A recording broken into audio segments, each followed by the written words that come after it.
All right, to the weather now on this Thursday afternoon. Started as just a beautiful sunny day and still got the sun, although as we take a live look at downtown Indy, starting to cloud up a little bit. Yeah, and we've got a couple of quick downpours coming through in a few locations, not everyone, but a couple of those locations are right over the city, and that's causing a problem for traffic because people are going a little too quick when it's that nice day outside. You want to kind of cruise along, but might be going a little too fast when some of those thunderstorms pop up. So let me show you that on radar. We'll get right into it and kind of walk you through where we're tracking some of those storms. One moved through kind of the east side of the city earlier. Now it's up to the north and east side, still producing a little bit of lightning.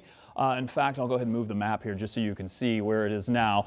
Maybe right over Geis, watching some of those lightning strikes still pop up. Although this appears to be weakening, the broader view will show you that there are a couple of more showers and storms farther to the south. We're watching these pop up closer to Franklin, and then one larger storm that's popping up just to the south of Bloomington will probably impact Bloomington, producing a good bit of lightning. Wouldn't surprise me if there was maybe a little small hail within this. There's no severe weather anticipated, but of course the lightning poses a risk, and we always keep our eye on what is happening.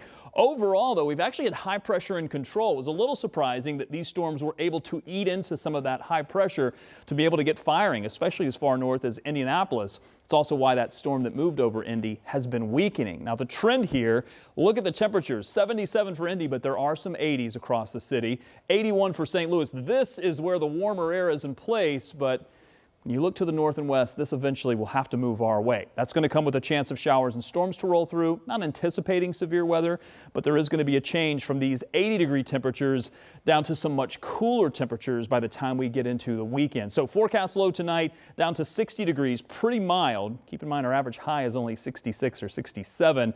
We do expect that chance for a couple of pop-ups even during the overnight. I think by tomorrow morning things should be relatively quiet. Couldn't rule out again an isolated pop-up during the overnight. But once we get into the afternoon, we'll see a much wider coverage on radar, especially into the afternoon and evening tomorrow. The south or southwest wind, though, eventually becomes a northwest wind. And once that happens, the temperatures are going to cool down. That'll set us up for a much cooler weekend with north winds staying with us. Instead of 70s and 80s, it looks like we're going to be dealing with 60s for the weekend. 60s for the early part of tomorrow, but ending up in the 70s with that chance for scattered showers and thunderstorms through the afternoon. We'll end up with a weekend that includes a cool down in our 7-day forecast, but then we warm it right back up. Now, coming up, I am going to talk about what you see on the 7-day there with that chance for severe storms early next week. We're watching as the temperatures warm up into the 80s and then cool right back down.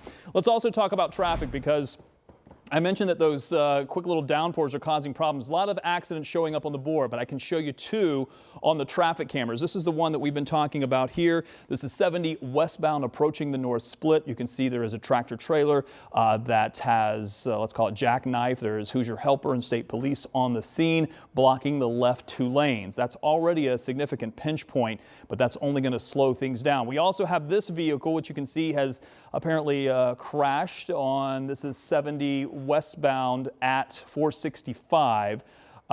It's at 70 east, but I think they're actually in the westbound lanes. I'm going to check to confirm that. We now have state troopers on the scene. I'll see if I can get some more information of this, but it's also got the left lane, at least the left lane, if not the left two lanes blocked.